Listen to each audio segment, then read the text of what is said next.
예수님을 믿는 삶 때문에 그리스도인들이 각자의 삶의 현장에서 사회가 또는 법률적으로 육체적인 핍박을 받고 학대를 받고 어떤 이들은 살해를 받아서 안타깝게 하는 일들이 우리 주변에서 전 세계적으로 일어나고 있습니다.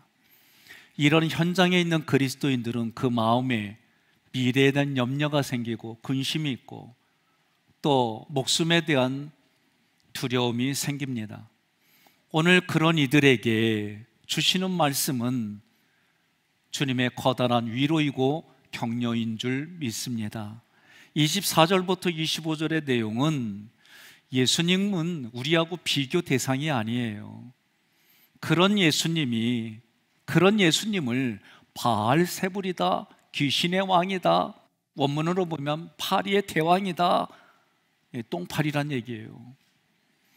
그렇게 부르며 핍박하는 이들이 예수님의 제자인 사도들에게도 그에 상응하는 핍박을 행하고 어쩌면 더 심하게 핍박을 해서 살해도 당할 수 있는 현장이 있게 된다는 거예요. 그러나 염려하지 말라는 거예요. 두려워하지 말라는 거예요. 24절, 제자가 그 선생보다 또는 종이 그 상전보다 높지 못하나니 무엇보다 높지 못하나니, 이 구절은 제자들이 예수님을 뛰어넘을 수 없다는 거지요. 예수님을 뛰어넘을 수 없습니다. 그런 예수님에게 바알세불이다라고 핍박하고 자기들이 만든 자기들의 생각으로 예수님을 십자가에 못 박아 꼈어요. 25절에 제자는 스승과 같이 되는 것으로 만족해야 하고 종은 주인과 같이 되는 것으로 만족해야 한다. 집 주인인 예수님을 바알세불이라 불렀는데 너희들에게는 오죽하겠느냐. 24절로 25절은 우리와는 비교 대상이 되지 않는 그 예수님을 귀신들의 왕으로 부르며 핍박한 사람들이 너희들도 핍박할 것이다. 만일 스승이고 주인 대신 그분이 핍박을 받으면 그분의 제자들도 종들도 박해를 받을 수밖에 없다. 이 현장에 있는 사람들에게, 또 우리가 이런 일들을 겪었다고 한다면 우리는 이러한 현장을 어떤 관점에서 보아야 할까? 저는 구속사 관점에서 봐야 됩니다. 하나님이 하셨습니다. 하나님이 허락하셨습니다. 하나님이 해결하십니다. 하나님이 우리를 이끌어 가십니다. 이 관점으로 보지 않는 이상 우리는 어떤 것도 해석하기가 어렵게 됩니다. 빌립보서 1장 29절에 그리스도를 위하여 너희에게 은혜를 주신 것은 다만 그를 믿을 뿐 아니라 또한 그를 위하여 고난도 받게 하려 하심이라. 아멘. 여러분 생각해 보십시오. 자기에게 유익이 있고 자기에게 뭔가 얻을 게 있고 그래서 관계를 맺고 가까이 하고 즐거워하고 기뻐하는데 자기에게 유익이 없으면 냉랭하게 대하고 자기에게 유익이 없으면 대적하고 자기에게 유익이 없으면 거절하는 그런 사람이 내 옆에 있다면 여러분 만나고 싶습니까? 아니면 거절하고 싶습니까? 감사합니다. 나도 거절하고 싶어요. 네? 진짜 얼굴 보기도 싫어요. 그게 내 마음에서 일어나는 거예요. 그러나 여러분과 제가 누구입니까? 그리스도를 구세주로 믿는 이들이기에 너희는 세상 사람들과 같이 혈기로 육체의 일로 대적하지 말고 그리스도의 사고와 그리스도의 생각을 가지고 그리스도를 본받아 그들을 대우하라는 거예요. 이게 쉬운 얘기가 아니에요. 우리에게 은혜를 주신 것은 우리가 예수님을 믿을 뿐만 아니라 예수님이 겪었던 고난도 너희가 받아야 된다고 신약에서도 얘기하는 거예요. 우리는 누구냐? 우리의 신분은 하나님의 자녀예요. 하나님의 자녀를 성경은 뭐라고 하느냐? 상속자라고 불러요.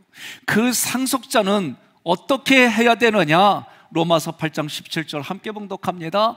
하나님의 자녀이면 또한 상속자 곧 하나님의 상속자요 그리스도와 함께한 상속자니 우리가 그와 함께 영광을 받기 위하여 고난도 함께 받아야 할 것이니라.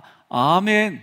내가 저 사람을 택하고 저 사람과 함께 하면 그가 약점으로 가지고 있는 그것도 나를 통해 메워주고 그 일도 내가 함께 겪어야 된다는 거예요. 아내하고 제가 교회 문 밖을 나갔더니 어떤 분이 제 아내한테 질문하는 거예요. 옆에 있는 잘생긴 남자가 누구냐고. 그랬더니 이 사람이 내 남편이라고 말 안 하고 그냥 아는 사람이요. 그러면요, 그날 집에 가서 나랑 대판 싸워.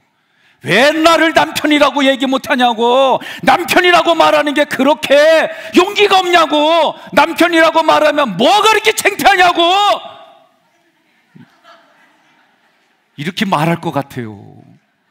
제가 아내하고 딱 밖에 나갔어요. 그랬더니 웬 사람이 옆에 있는 아리따운 여인이 누구냐고 나에게 물어보길래 내가 그냥 아는 누나요. 그러면 그날 저녁에 내 머리카락은 다 뽑혀. 동의하십니까? 하나님도 뭐라고 말합니까? 예? 나를 사랑하는 자를 사랑하고 나를 미워하는 자를 미워하시겠다는 하나님이 오늘 하시는 말씀은 뭐예요? 너희가 그리스도의 상속자고 하나님의 자녀이면 영광의 자리에 서기 전까지, 영광의 자리에 세워줄 때에 먼저 고난을 함께 받으라는 거예요. 여러분, 배우자라는 뜻은 내가 가지고 있는 것으로 상대방 배우자의 흠과 어려움과 그 모든 것을 덮어주고 채워줘야만 완성도 있게 하나가 된다, 그런 뜻이에요. 예수님이 나의 남편입니다. 영적으로 예수님이 삼위일체 하나님이 나의 남편이고 나는 그분의 신부라고 한다면 우리는 그런 개념을 가지고 이 땅을 살아가야 되는 거예요. 모세가 이미 그 마음을 알았어요. 이런 상황을 알았어요. 그래서 하나님의 백성과 함께 고난받기를 더 좋아했다, 내가 그걸 선택했다, 그 얘기예요. 히브리서 11장 25절에 도리어 하나님의 백성과 함께 고난받기를 잠시 제약의 낙을 누리는 것보다 더 좋아하고 애굽 왕의 아들로 살아가는 것보다 하나님의 백성과 함께 하나님의 백성으로 살아가기를 선택하고 그 길을 즐겼단 말이에요. 오늘 우리는 그렇게 살아가야 됩니다. 반대하는 결혼을 해서 살았는데 조금 힘들고 어려운 일이 생기고 참다가는 말이 뭐요? 내가 미쳤지, 콩깍지가 씌어가지고, 그 말하면 살아가는 삶이 얼마나 비참할까. 때로는 저도 그런 현장에 넘어질 때 있어요. 그러나 우리는 다시 일어나야 됩니다. 일어나게 해주시는 예수님의 손을 붙잡으려는 힘도 없는데도 먼저 붙잡아 주시는 예수님을 의지하시기를 바랍니다. 지금을 살아가는 우리는 이러한 현장에서 어떻게 살아가야 될까? 히브리서 12장 3절 함께 봉독합니다.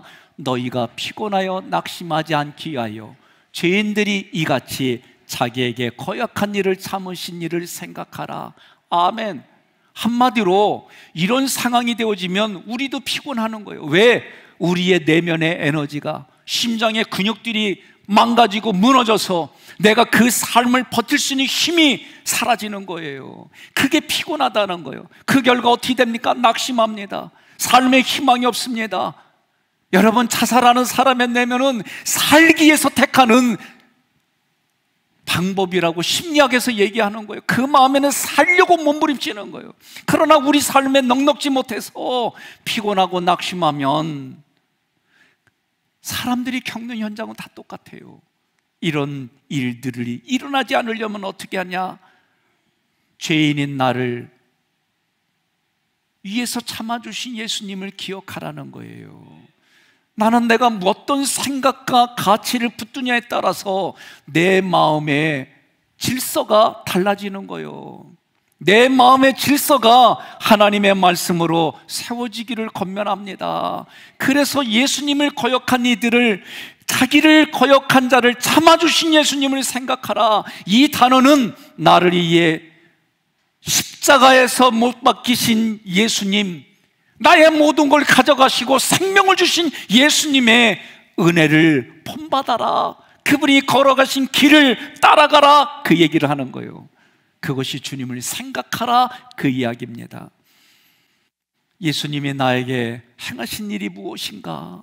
그것은 하늘 보좌 버리시고 나를 찾아와 주셔서 죽기까지 하나님 말씀에 순종하고 나의 육체의 질병을 거두어가고 내 마음의 상처로 받아들인 그 상처까지 씻어주시고 사망진단서 받은 그 사망진단서를 자기 것으로 가져가시고 생명을 주신 2000년 전에 십자가에서 이미 이루어 주셔서 내가 이것이 깨달아지는 그 이전부터 하나님의 나를 사랑하시고 유지해 주시고 보존해 주시고 그 신분으로 살아갈 수 있도록 내 육신이 흙으로 돌아가도 다시 부활하여 하나님 품에 그런 모습으로 이끌어 가시는 이 복이 내 삶에 있습니다. 이 고백이 우리의 고백이 되어야 되는 거예요. 그러면 내 삶에 기쁨이 일어나요. 내 삶의 그 어떤 것으로도 멈출 수 없는 샘의 근원처럼 기쁨이 솟아나는 거예요. 예수님은 말씀하는 거예요. 너희들이 나아가는 현장은 핍박을 받을 수밖에 없다. 그런데 그 핍박을 감내한다는 것은 쉬운 일이 아니다.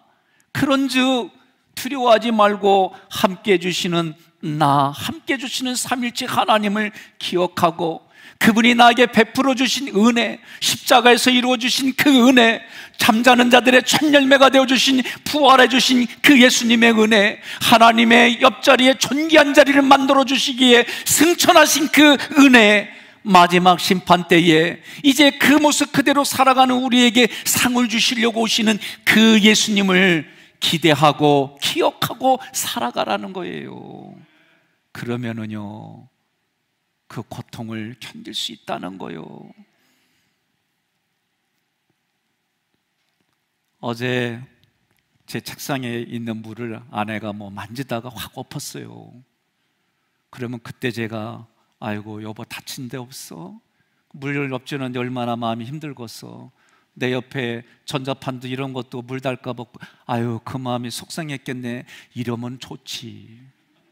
나도 모르게 꼭 참았어요. 그런데도 이게 내가 가까이 사는 사람에게는 이런 일들이 쉽게 나와야 되는데 쉽게 안 나와. 훈련해야 되는 거예요. 연습해야만 그게 바뀌는 거지. 말씀만 읽었다고 되어집니까? 그 말씀을 가지고 내 마음에 새기고 내가 그렇게 살아야지 결단하고 그런 일들이 일어났지만 내가 또 무너졌지만 또다시 그렇게 도전하고 할 때 그 현장이 되는 거지요. 동의하시면 여러분 옆에 분한테 나 그렇게 살게 그러세요. 26절 그런즉 이 단어는 우의잡석사예요. 지금부터 말하는 게 더 중요하니까 그 중요한 말을 가슴에 담으라는 거예요. 핍박하는 자, 나를 핍박하고 나를 욕하고 나에게 힘들게 하고 그런 사람 두려워하지 말라. 감추인 것이 드러나지 않을 것이 없고 숨은 것이 알려지지 않을 것이 없다. 다시 말하면 감춘 것과 숨은 것이 다 드러난다. 그러니 두려워하지 말라. 그 얘기를 하는 거예요. 여러분 잘 들어보세요. 제가 어렸을 때 읽었던 이소부화가 생각이 나요. 큰 부잣집에 아들이 하나밖에 없어요. 그 아들이 멀리 유학 갔습니다. 이제 이 주인이 자기가 살 날이 얼마 남지 않은 걸 직감하고 아들에게 얼른 돌아오라고 소식을 보내고 가장 선임 종에게 유서를 써줬어요. 모든 거 다 가져. 다 가져. 금고 속에 있는 20캐럿 다이아몬드로부터 논밭, 여기 있는 노예 문서까지 다 가져. 아이고 얼마나 좋아해요? 예? 그냥 너무 좋아가지고 감사하다고. 그리고 얼른 아들한테 소식지 간 것보다 더 빠르게 소식을 전했어요. 아들이 돌아왔습니다. 돌아와서 보니까 아버지는 돌아가셔서 장례를 치르고 났는데 모든 재산이 내게 아니라 선임 종에게 다 준 거예요. 나 같으면 아마 아빠가 이럴 수가 있냐고, 나가 아들인데 이럴 수가 있냐고 원망하고 병하고 조금도 안 나눠주고 다 줬다고 아마 이럴지도 모르겠어요. 나는 감사해요. 여러분들은 웬만한 것 갖고 놀래지도 않고 동정도 안 해. 그런데요, 이 아들이 이런 반응을 보이는 게 아니라 아들도 지혜로워요. 이런 일들에게는 아버지의 어떤 의도가 있을 거야. 아버지의 의도가 뭘까? 곰곰이 생각할 때마다 선임종이 갖고 쿡쿡 찔리는 거. 빨리 하나만 골라요. 20kg짜리 고를려? 아니면 이 밭 떼어줄까? 막 이러는 거예요.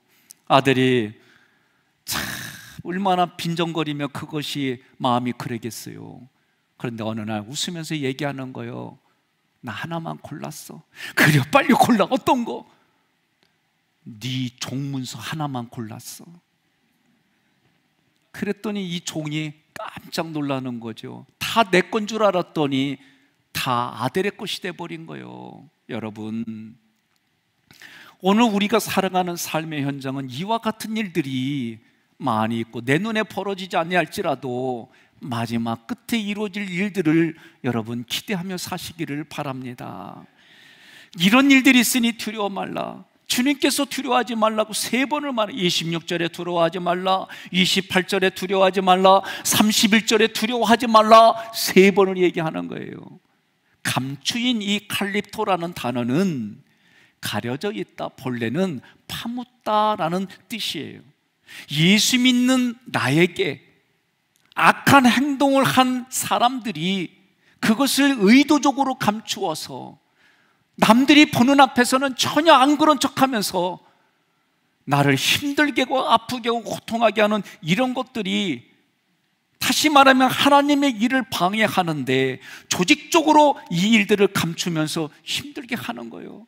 말로 툭 내뱉고 행동으로 외롭게 하고, 이런 일들이 감추인 칼립토라는 단어예요. 이런 일들이 드러나다 아포칼립토, 감춘 그런 악들이 다 드러낸다는 거예요. 누가? 하나님이 다 드러내게 해서 반드시 미래에 그 악을 치료해 주시겠다는 거예요. 여러분, 호세아서 7장 1절에 보면 내가 이스라엘을 치료할 때에 에브라임의 죄와 사마리아의 악이 드러난다는 거예요. 그 악이 드러나서 하나님이 심판하는 표현이 우리에게는 치료를 해주시겠다라고 약속을 해주셨어요. 그러니 여러분, 숨은 것, 이 숨은 것도 크리토스라는 이 단어도 예수님을 믿는 사람들의 행한 악들을 은밀하게 숨겨놓는 거예요. 남은 알지 못해요. 나는 저 사람에게 상처받았어요. 나는 저 사람에게 아픔을 겪었어요. 저 사람이 말도 못하는 현장을 했는데 다른 사람은 그 사람을 아주 좋게 얘기하는 그런 현장이 숨은 것이에요. 알려지다 키노스코, 눈에 보이는 것처럼 예수님이 그 일들을 다 드러나게 하신다는 거예요. 뭐뭐 않을 것이 없느니라. 이 구절은 지금 일어나고 있는 이 사건들을 삼위일체 하나님이 다 보고 계실 뿐만 아니라 그 하나님이 셈을 하고 계시고 카운트를 하고 있고, 그러니 너희는 그것 때문에 혈기로 대적하지 말고 아파하지 말고 고통스러워하지 말라는 거예요. 핍박받는 너희들을 다 보고 계시니 그들에게 악을 행하는 그 사람들을 두려워하지 말라. 출애굽기를 표현한다면 3장 7절로 8절의 말씀을 함께 봉독합니다. 여호와께서 이르시되 내가 애굽에 있는 내 백성의 고통을 분명히 보고 그들이 그들의 감독자로 말미암아 부르짖음을 듣고 그 근심을 알고 내가 내려가서 그들을 애굽인의 손에서 건져내고 그들을 그 땅에서 인도하여 아름답고 강대한 땅, 젖과 꿀이 흐르는 땅, 곧 가나안 족속, 헷 족속, 아모리 족속, 브리스 족속, 히위 족속, 여부스 족속의 지방에 데려가려 하노라. 아멘. 내가 지금 겪는 그 고통을 하나님이 분명히 보시고 나를 고통스럽게 하는 사람들, 그 사람들 때문에 내가 아프다고 하나님 앞에 눈물을 흘리며 부르짖는 그 소리를 들으시고 목숨에 대해서, 미래에 대해서, 내가 살아가는 삶의 현장에 염려와 두려움을 아시고 하나님이 직접 내려오셔서 그들의 손에서 나를 건져주시고 그들의 땅에서 구원해 주셔서 광대한 땅, 젖과 꿀이 흐르는 땅으로 데려가신다. 여러분, 우리는 하나님이 내려오신다고 할 때에 죄를 미워하시는 하나님 앞에 우리는 설 수 없기에 하나님이 준비한 목자를 보내주시는 거예요. 여러분과 제가 신앙생활할 때 내게 준비된 목자가 누구입니까? 라고 할 때 출애굽기에서 우리는 훈련을 받고 얘기하는 거예요. 제가 이 얘기할 때는 조금 겸연쩍은 마음이 있어요. 그래도 얘기하는 거예요. 여러분들에게 준비된 목자가 누구입니까? 감사합니다. 우리 장로님들만 이 소리 지르면 되는 거예요. 여긴 안 했어요. 나 뒤끝 있어요. 여러분, 준비된 목자가 이 인간의 몸을 가지고 살아가는 우리 삶의 자리에 백성현 목사가 내 준비된 목사입니다, 나에게 담임 목사입니다, 이 고백을 하지 않으면 자기가 고백하는 교회로 가야 되는 거예요. 자기 주인이라고 말하는 곳에 가서 신앙생활하는 거예요. 많은 이들이 헷갈리게 하는 게 있어요. 교회는 무조건 품어줘야 돼, 교회는 무조건 이래야 돼. 그거 인지오류예요. 우리가 육신을 입고 신앙생활할 때에 구심점이 분명히 있어야 되고 하나님의 말씀을 전하는 그 권위에 대해서 인정해 줄 때 교회 질서가 생기는 거예요. 저는 그걸 가지고 우리 부교육자들에게 나눠주는 거예요. 교구를 맡고 부서를 맡고 이들이 교육하고 그 권위를 인정해 주는 여러분 앞에 하나님의 말씀이 흘러가 우리 장로님들이 그 권위를 가지고 장로님들이 생각하는 거예요. 선포하는, 나는 30명분의 몫을 하는 거예요. 이게 교리와 장작에 있는 법이에요. 30명분의 몫을 하는 것이 우리 장로님이에요. 그 장로님들을 도와서 권사님들이 15명분의 집사님의 몫을 하는 것이 내가 하기교회 권사다, 그 마음 갖는 거예요. 우리 교회 권사님들이 의식이 있습니다. 아픈 사람을 놓고 기도하면 빨딱 일어나고, 싸우는 자리에 가서 권면하면 평화가 일어나고, 그들의 옳고 그름이 이 땅에 더러운 것이 무엇인지 분별해서 얘기해주는 그 권사님들이 오늘 여기 앉아있는 거 옆에 분에게 그래요. 그 권사가 나요, 그러세요. 그 권사님을 도와서 우리 집사님들이 의식을 갖는 거예요. 내가 그래도 10명 몫을 하는 집사야, 그러면서 의식을 갖는 거. 이런 어려운 때에 교회에서 집사 직분 받을 때마다 내 집사님을 그런 이름을 부를 때 나는 집을 반드시 산다. 그래서 집을 사서 그 집에서 뭐라고 하느냐, 오늘 그 집 위에서 담대하게 외치라는 거예요. 27절에 내가 너희에게 어두운 데서 이루는 것을 강명한 데서 말하며 너희가 귓속말로 듣는 것을 집 위에서 전파하라는 거예요. 자, 어두운 데서, 우리가 빛이 없는 깜깜한 데서 그렇게 해석하면 안 돼요. 사도들이 지금 핍박을 받습니다. 어려움을 받습니다. 그러니까 이들이 힘든 일 때문에 숨어 있다는 얘기예요.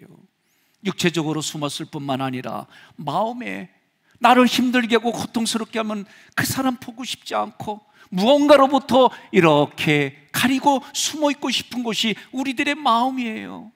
그런데도 우리 주님은 사방팔방이 다 막혀 있고 숨어 있는 곳까지 찾아오셔서 하시는 말씀이 평안하라.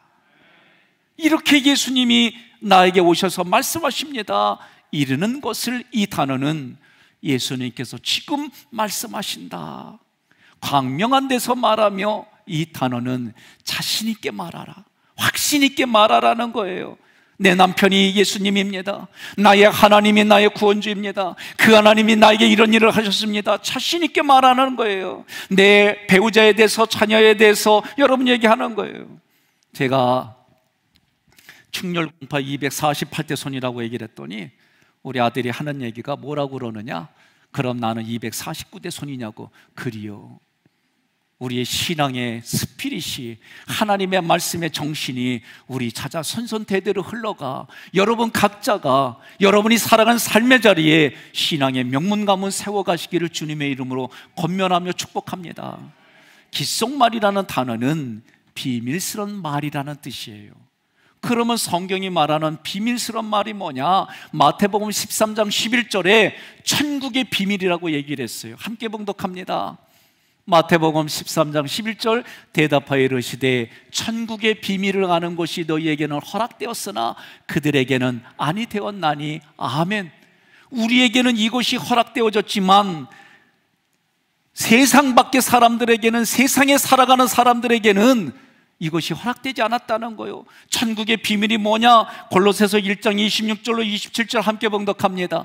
이 비밀은 만세와 만대로부터 감춰졌던 것인데 이제는 그의 성도들에게 나타났고 하나님이 그들로 하여금 이 비밀의 영광이 이방인 가운데 얼마나 풍성한지를 알게 하려 하심이라. 이 비밀은 너희 안에 계신 그리스도니 곧 영광의 소망이니라. 아멘. 귓속말로 들려진 게 누구냐? 그게 비밀스러운 말인데 그것이 천국인데 천국의 핵심은 뭐냐? 예수가 그리스도면 예수 그리스도가 귓속말로 내게 들려진 거예요. 누군가에게는 이 예수가 전달되어져서 예수가 나에게 들려지고 알아지고 깨달아지는 거예요. 그래서 귓속말로 들어서, 이 들어서라는 아코라는 단어는 내게 들려져서 깨달아지는 것이 들려서라는 뜻이에요. 예수가 누구냐? 나에게 그리스도이다. 예수님이 베드로에게 묻습니다. 제자들에게 묻습니다. 너희는 나를 누구로 아느냐? 주는 그리스도시요 살아계신 하나님의 아들입니다.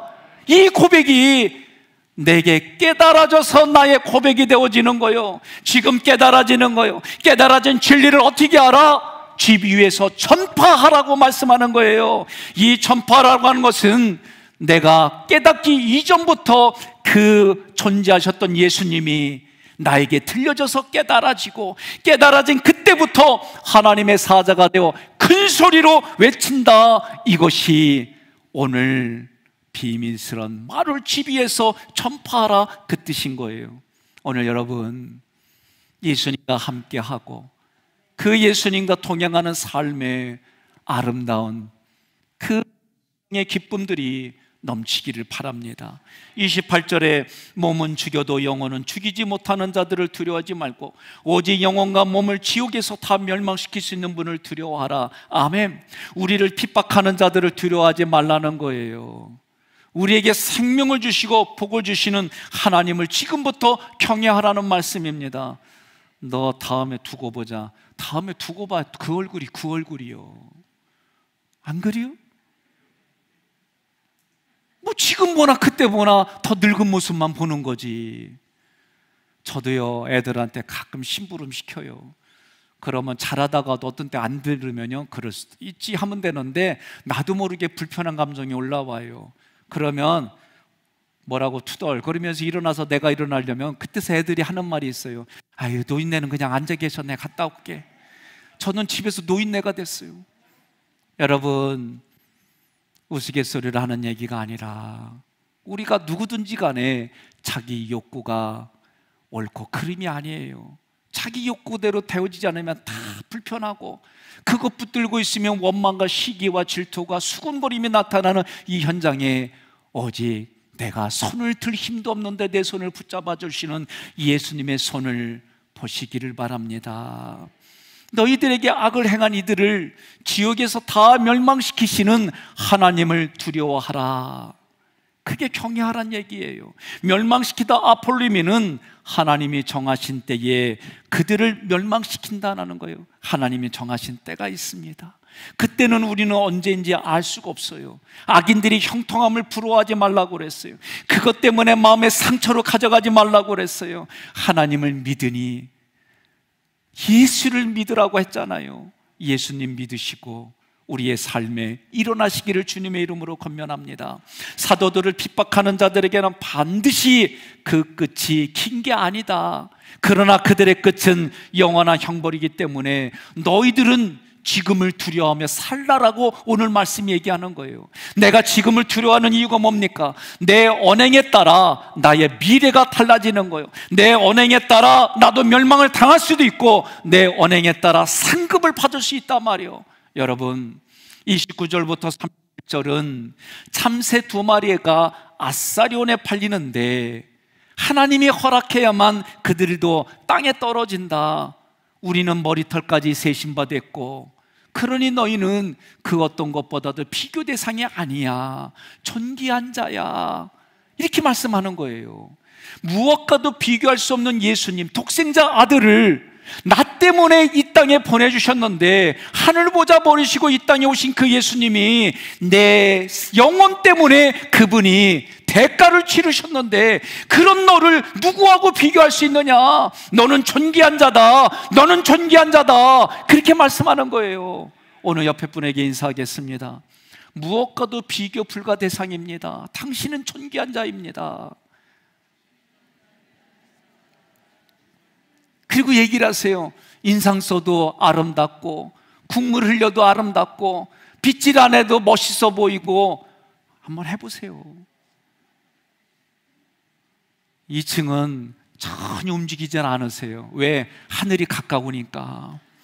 여러분, 이게 여러분, 내가 힘들 때 정신과 가보세요. 비싼 돈 주고 이거 다 한다니까요. 미리 하는 거예요. 여러분, 내가 내 안에 무엇을 붙잡느냐? 내 안에 계신 삼일체 하나님만 붙드시기를 바랍니다. 오늘 29절부터 31절은 하나님은 어떤 분이냐? 그 하나님이 우주 만물을 다 창조하시고 그 질서 속에 이끌어 가시는데, 너희에게 보잘것없어 보이는 그 참새, 우리 하루 일당의 10분의 1밖에 안 되는 한 아사리온에 팔려가고 사람에게 먹히는 그 모든 것들까지도 하나님이 허락해야만 되는 일이야.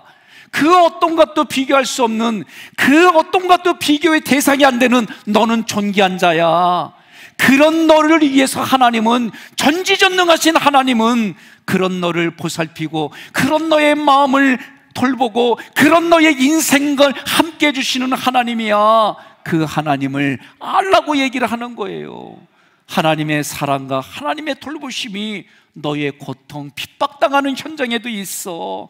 그러니까 외로워하지 말고 두려워하지 말고, 나 혼자라는 외로움 때문에 눈물을 흘리지 말라고 얘기를 하는 거예요. 네가 고통을 겪는 그거를 내가 다 보고 있고 듣고, 그 누구도 알아주지 않는 내 마음의 상처까지도 어루만져 주시는 분이 하나님이야. 그렇게 말씀해 주시는 거예요. 그런 우리들에게 주신 직분이 뭐냐? 하나님의 자녀가 돼서 하나님을 아바 아버지라고 부르게 해주신다. 내가 믿는 그 순간부터 그 신분을 보장해 주시고 유지하도록 하나님이 통행해 주신다. 이것이 복 중의 복이다 라고 말하는 거예요. 그래서 갈라디아 4장 5절로 6절에 내 안에 성령을 보내주셔서 나로 하여금 깨닫게 해주시고, 예수님이 하신 그 말씀을 통해 하나님이 나의 아버지입니다 라고 고백하게 해주신다는 거예요. 그러니 32절에 누구든지 사람 앞에서 나를 시인하면, 이 시인하면의 뜻은 호몰로게오라는 이 헬라어는 법적인 의미에서 쓰이는 단어예요. 다시 말하면 공개적으로 예수님을 증언하는 거예요. 인정하는 거예요. 지금부터 미래에 하나님이 심판주로 계시는 그 시간까지 예수님을 공개적으로 나의 구세주로 고백하면, 나의 삶에 예수님과 함께 살고 예수님과 함께 죽고, 예수님이 나를 위해서 죽고 내가 살았다면 이제부터는 내가 죽고 예수님이 사는 삶의 현장에서 시인하면, 32절 후반부, 나도 하늘에 계신 내 아버지 앞에서 너를 시인할 것이요.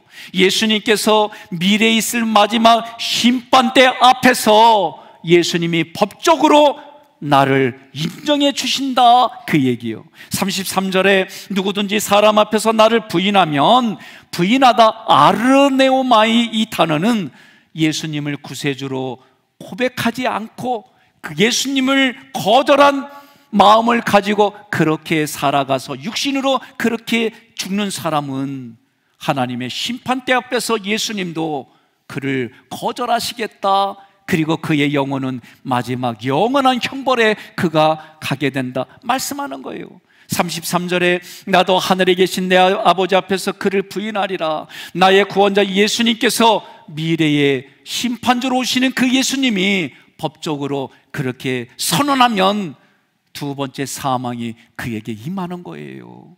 우리가 어떻게 예수님을 부인합니까? 말로 부인하는 거죠. 그리스도인이 어떻게 저럴 수가 있어? 저는 요새 그런 얘기하면은요, 우리도 회개하고 돌이키고 조심스러워야 되지만 그리스도인들도 어쩔 수 없는 상황이 있어요. 그러나 내 마음은 하나님을 바라봐야 돼요. 우리가 그런 말을 들으면 낙심하게 돼요. 아니에요. 내가 그렇게 쓰러져도 나는 다시 일어나리라. 내가 내 힘으로는 견딜 수 없지만 일어나리라. 그래서 예수님도 오늘 너희들이 감당할 수 없지만 성령을 보내주셔서 감당해 주시겠다, 그렇게 말씀하실 때 우리는 아멘하고 믿는 거예요. 말로 진리를 부인합니다. 행동으로, 두 번째 행동으로 그리스도를 부인합니다. 세상을 따라가지 않고 마음으로 새롭게 되고 변화를 받아야 되는 거예요. 그래서 말씀이 중요한 거예요. 세 번째는 이것도 아니고, 우리는 역학관계가 되면 침묵할 수밖에 없는 일들이 많이 있어요. 그런데 성경은 그리스도를 부인하지도 않고 인정하지도 않고 침묵으로 있는 것을, 이거는 악이다라고 얘기를 하는 거예요. 악을 대적하려고 소리내서 그리스도를 옹호하지 않으면 그분을 부인하는 거다라고 말하는 거예요. 옆에 분에게 인사합시다. 이제 침묵에서 깨, 설교 끝날 때 됐어 그러세요. 예수님께서 말씀하시는 거예요. 내가 가장 어려울 때 충성해라. 내가 가장 고통스러울 때, 그 핍박당하는 그 순간순간 충성해라. 저도 내가 어렵고 힘들 때에 내 옆에 있는 그 사람을 잊어버리지 못하는 거예요. 잘할 때 해주는 거, 기쁠 때 해주는 거 언제든지 바뀔 수 있는 거예요. 그러나 너가 고통스러울 때에, 제가 우리 장로님들에게 마지막 면담을 할 때 제가 마지막 질문이 하나가 있어요. 권사님, 그 자리 가면은 나 때문에 욕 바가지로 더 먹어, 자존심이고 뭐고 뭉개질 정도 그런 자리요. 갈겨? 내가 그래요. 그래서 안 간다 그러면 장로 하지 마세요 그래요. 가신다 그러면 이거 꼭 기억하세요. 공정 안 받아도 되지요? 네, 웃으면서 얘기를 해요. 여러분, 우리가 교회의 중직자가 되고 교회에 내가 그런 역할을 30명분의 역할을 하고 15명분의 역할을 하고 10명의 역할을 하고 임원이 됐다면 오늘 말씀을 꼭 기억하십시오. 어렵고 힘든 자리, 그런 자리에서도 예수님은 나에게 찾아오셔서 나의 병든 육체의 질병을 가져가시고 내 마음의 상처로 눈물 흘리는 그 생각과 감정도 거둬가 주시고, 누구도 그것을 싸매려는 생각도 안 할 때에 주님은 말씀으로 그 아픈 자리, 피 흘리는 자리를 다 싸매어 주셔서 어루만져 주시고 공감해 주시고, 내 이야기를 들으며 아픈 소리가 나올 때마다 그 아픈 자리를 다 완쾌해 주시고 치료해 주심을 믿으시기를 바랍니다. 죽을 수밖에 없는 사망진단서를, 그것마저도 자기 것으로 가져가시고 자신의 생명을 나와 우리에게 나누어 주셨습니다. 이것을 기억하고 이것을 기억할 때에 어렵고 힘든 자리도 이길 수 있음을 믿으시기를 바랍니다. 오늘 주님이 하시는 말씀에 여러분 결단하셔서 충성스러운 종으로, 충성스러운 자녀로 여러분 인정받는 우리 모두가 되기를 주님의 이름으로 축복합니다.